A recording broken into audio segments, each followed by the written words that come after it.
Welcome po sa ating kusina. Today po, gagawa tayo ng turon malagkit. Kung bago po kayo sa ating channel, subscribe naman po kayo.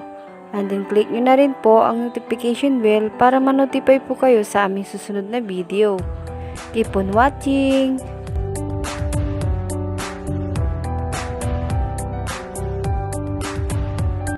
Narito po mga sangkap nating kailangan.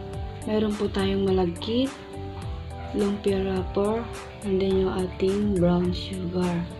So, ang gawin muna natin, una ay yung malagkit, isasaing muna natin ito bago natin ibalot dito sa lumpia wrapper.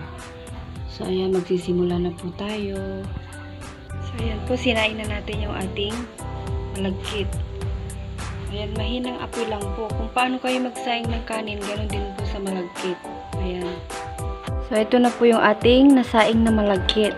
So, ayan, halo-haloin natin para lumamig na po ito.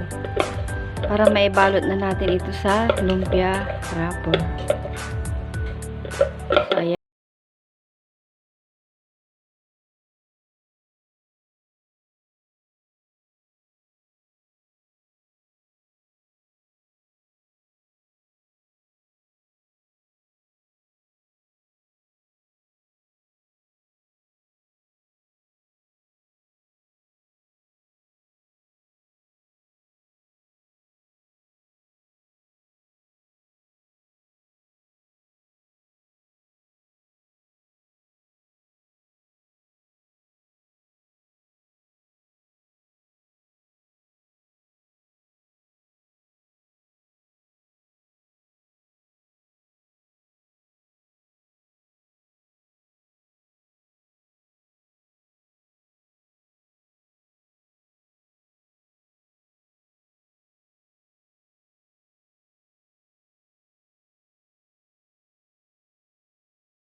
Na saging.